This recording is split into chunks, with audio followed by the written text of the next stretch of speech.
Here we are at the One Laptop Per Child. This is a pretty interesting display. I'm seeing some very colorful miniature laptops. Matt, what's going on here?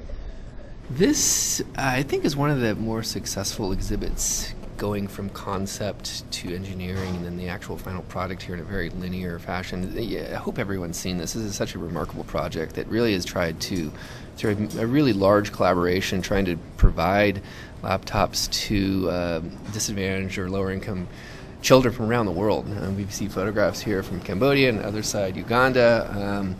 And Yves Bahar, who's probably, in my opinion, one of the most talented industrial designers in the world, certainly has been very generous in providing us with his initial sketches. All of these early paper models to the printed foam models to the CNC'd foam models, and all the way down through the last working prototype to the final production model or the final production unit. And just trying to, again, show the backstory of how stuff is actually created from these almost crude prototypes made of paper to the very kind of elegant, child-friendly laptop at the end here.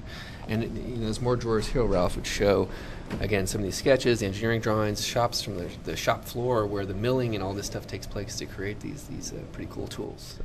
That brings to mind something that I've seen as a trend in design that I know Autodesk is a very big proponent of, and that's the idea of not only being able to visualize and simulate something on the computer before it's created, but carrying that design process right directly to fabrication instead of making traditional models. Now, we see traditional models here, but in some cases it's going direct to fabrication. Is that correct? That is correct. I mean, these are basically 3D models that are put to print or sent to the multi-axis milling machines to create these very accurate shapes very quickly, which again, I think that's a real rapid understanding of how these things are going to look and feel. So some of the models here at the One Laptop Per Child exhibit or display were actually created by 3D printers. Is that what you're saying? That's correct.